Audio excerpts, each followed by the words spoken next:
So in today's video, we're gonna be trying to fix this microwave right here that started acting up on us. The one thing that we noticed is once you got done using it and the thing was off and the lights were off, this thing was still buzzing.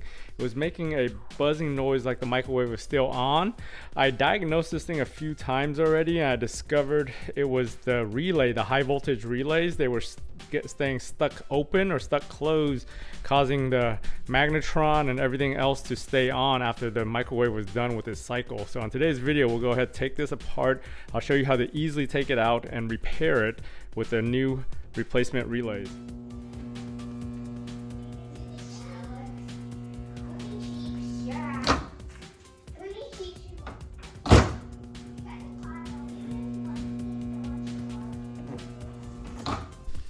So if you need these relays, check out the links down in the description on Amazon or on eBay.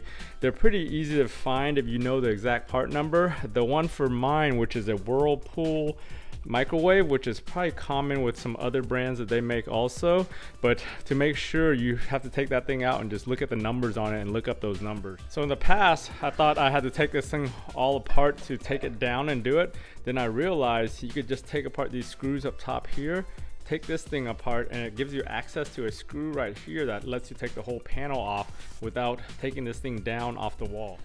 So once you take those two screws off and you take this whole panel off right here, you can see these little clips right here. Once you unscrew them, you slide them to the left and it pops right out because of the way this thing is designed, where it hooks.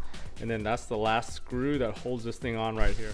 Once that screw comes off, you just lift it and then it pulls down. And then pretty much everything gets held up by this ground screw right here. That's really the only thing. And then there's two hinges down here that hold it.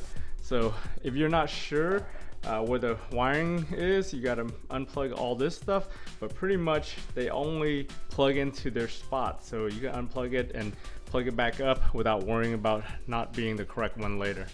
So this thing's actually a GE. I thought it was a Whirlpool, but this is a GE, but I think the Whirlpool and GE were the same at one point. So the first time this thing happened to me, I didn't know what was wrong, that it was these actual relays down here. And I actually let this thing run too long without knowing what the hell that buzzing was.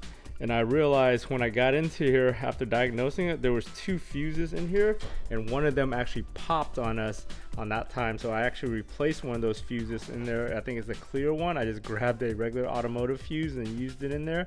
The white one inside of there is the one that's supposed to go in here. I've fixed a few microwaves before, including this one and my old house a couple times, and all those other times I fixed it, it was always one of two things. It was either the capacitor in there, which is kind of a dangerous thing if you don't know how to discharge it. Usually if you're working on the capacitor, you always have to discharge the two terminals using like a screwdriver or something before you play with it, just because of the high voltage.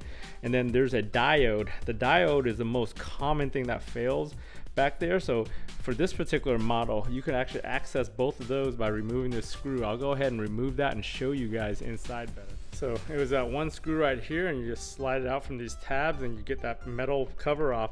So inside there, you can see those fuses I was talking about. So that diode right there, which goes onto the capacitor, that's a very common failure point. It's like a $2 part that fails most of the time. So if you ever hear a popping sound and your microwave stops working, it's most likely that $2 diode right there. So for this particular setup, if you have to replace the magnetron, that would be the hardest part.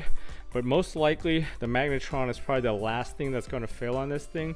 That capacitor and that diode are the two most common things that's going to fail for you. So for this particular model and that relay issue that I was running into, you could actually go look onto the side of it and you can see the part number right there. So for this one, both of them are the exact same part number, and that's how I looked it up to order the replacement one. So like I said earlier, the one ground wire right here is what really holds it on from falling over. So I'm gonna go ahead and unplug all the harnesses here and unplug and unscrew that ground before I take this thing down to the... So here's that control board on the ground now. So you can see those are the two relays we want to deal with.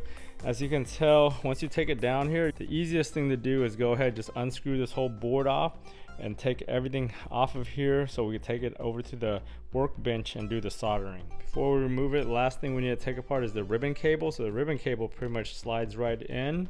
Just slide that thing out, the connector out, once you release it, and then take the whole board off. So these relays are only a 3-prong relay right here.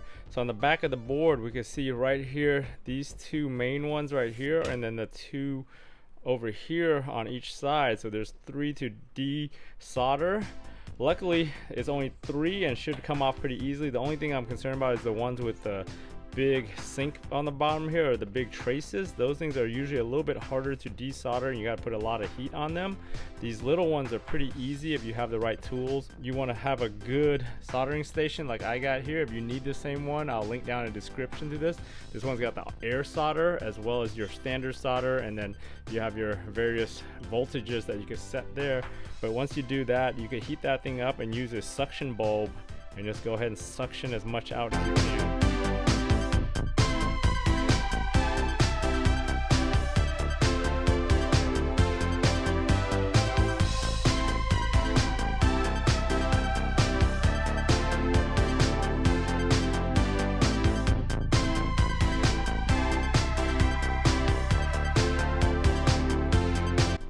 Alright, so here's the 2 old ones that we took out. I'm replacing both of them, even though I'm not sure which one is bad.